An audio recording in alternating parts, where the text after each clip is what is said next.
O ano é 1999. Um grande filme foi lançado, Matrix. Esse filme revolucionou o cinema.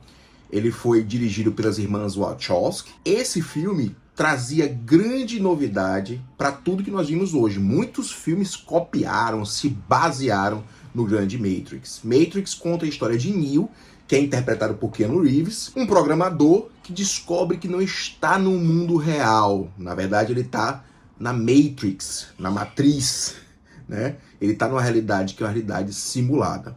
Porém, durante o filme a gente consegue ver algumas coisas. De vez em quando surge um gatinho preto. Esse gatinho preto aparece repetidas vezes e Neo tem uma sensação de déjà vu, uma sensação de que já viu aquele gatinho antes.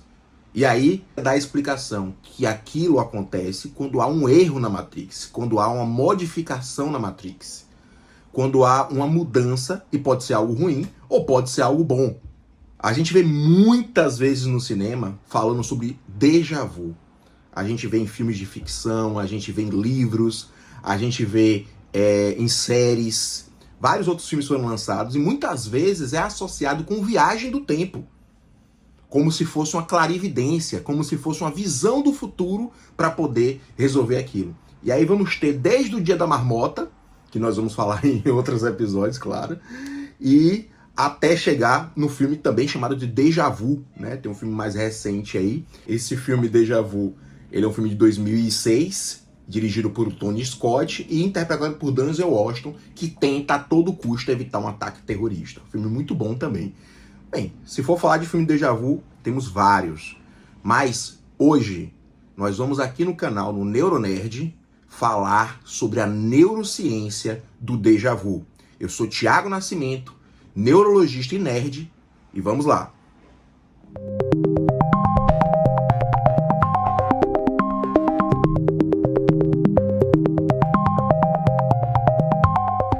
E o que é déjà vu? Esse nome déjà vu significa já foi visto. É um termo que vem do francês, né? Traduzindo significa já foi visto. Ele é um termo que só foi cunhado, só foi existir em 1876, porque antes era chamado de clarividência. Só em 1876, quando Emily Boirac cunhou esse termo. E qual era o significado desse termo? Que existia uma sensação de memória, que era uma memória que não existia, junto com a familiaridade. Então a sensação de algo familiar. Lá para 1888, é relatado o déjà vu em pacientes que têm um tipo especial de epilepsia. A epilepsia do lobo temporal. Essa epilepsia é associada com essas sensações de déjà vu. E até de jamais vu. Ou seja, jamais vu é a sensação de que nunca viveu naquele lugar que era um local familiar. É o contrário do déjà vu, de certa forma, né?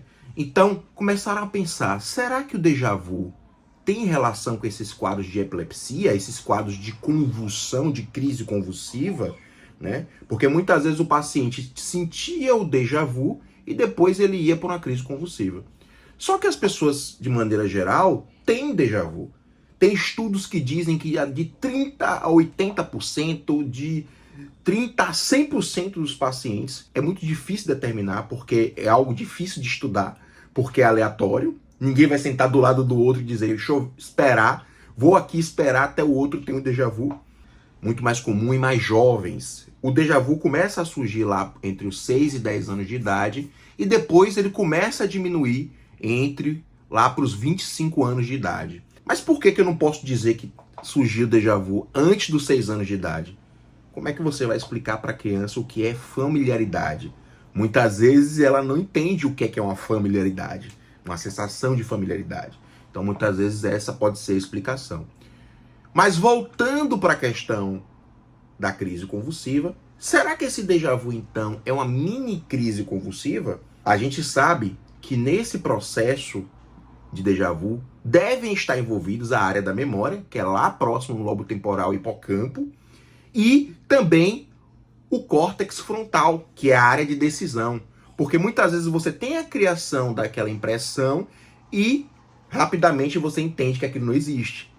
Que aquilo ali você nunca passou por aquilo. Então existe um pouco de lógica junto com essa familiaridade, essa quebra, esse entendimento de que aquela memória é a memória falsa. Existiam várias teorias do motivo pelo qual existe e é criado esse déjà vu. Nós vamos tentar falar aqui as 3 principais.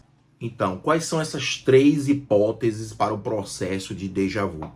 A primeira hipótese, ela fala sobre um processo duplo.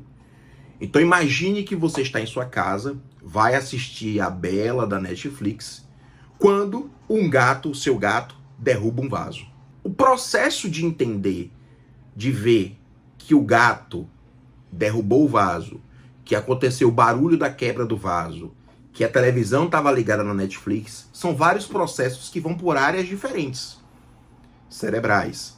E a gente vai ter uma integração aí do lobo temporal com o córtex frontal. E esses processos, eles tendem a acontecer juntos, ao mesmo tempo, e passar informação para você tomar uma atitude ou alguma ação. Mas imagine que um desses processos é lentificado, que o entendimento, por exemplo, do vaso quebrando é lentificado. Quando esse processo é lentificado, você entende aquela memória do vaso quebrando como um segundo evento.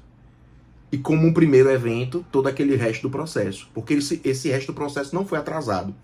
Então, a partir daí, se cria-se a sensação de familiaridade. Na verdade, não é uma memória antiga, é uma memória que acabou de ser criada, mas houve um atraso nessa percepção. A segunda teoria que pode explicar o processo de déjà vu é justamente a teoria de que surge uma memória antiga, que essa memória você não consegue lembrar exatamente. Vou citar um exemplo. Você está lá de repente assistindo um filme, está lá assistindo Matrix e você vê uma ponte lá, que é a ponte do Brooklyn, por exemplo. E você nunca esteve no Brooklyn, mas você captou aquela ponte. Anos depois, você vai lá pelo Brooklyn e vê a ponte, aí você tem essa sensação de familiaridade. Por quê? Porque você viu no filme. Só que o cérebro, não lembra exatamente de onde viu, ele só pega aquele pedaço da ponte, passa para você como uma informação de familiar, só que você não sabe de onde veio. Você não sabe de onde veio aquela sensação de familiar. Então esse processo justifica memórias, que você pega pedaços dessa memória, não consegue saber exatamente qual é aquela recordação, mas tem aquele pedacinho gravado, e quando você vê aquele objeto, você já tinha visto antes. Então, é um processo que é muito dinâmico. E isso acontece numa fração de segundos. E a terceira teoria do déjà vu, enfim, é a teoria da atenção dividida, que hoje em dia a gente sabe bem o que é isso. Então imagine que você está tentando atravessar a rua. Você olha para a esquerda, olha para a direita, olha para o sinal, e você só lembra de ter olhado para a direita e para o sinal. Aquela memória da esquerda é apagada. E aí, de repente, quando você olha novamente para a esquerda, que seu cérebro já guardou aquela informação de forma escondida, porque ele captou na sua visão periférica, ele captou aquela olhada rápida, ele traz como algo familiar. Ou seja, uma memória que você acabou de criar, só que você não deu tanta importância, ou porque estava no campo periférico, ou foi porque é muito rápido, e você prestou atenção seletiva em algum objeto. Então, se eu voltar, por exemplo, do primeiro caso, o exemplo do gato, vamos dizer que você só presta atenção no gato, não presta atenção no vaso. Aí quando você olha para o vaso, tem aquela sensação de familiaridade. Essas são as 3 teorias principais para justificar essa sensação de déjà vu, enfim. O que você sente? Da próxima vez que você sentiu déjà vu, tenta lembrar dessas teorias. Tenta lembrar direitinho. Tenta ver o que você sentiu ali naquele momento. Eu não poderia deixar de recomendar Matrix. Quem não assistiu, é obrigatório que assista o primeiro Matrix, lá de 99. Depois desse Matrix 99, foram lançados outros Matrix, que, na minha opinião particular, eu acho que não foram filmes tão bons, né? O de 2003 foram lançados 2 filmes, né? Recentemente foi lançado um em 2021, que eu não assisti ainda, eu tô com o pé super atrás, eu acho que pode não ser um filme tão legal. Mas eu recomendo, além desses filmes, os curtas, que é o Animatrix, ou Animatrix, que foi lançado em 2003 também, e complementa bem o filme original. Bem, eu espero que tenham gostado do vídeo.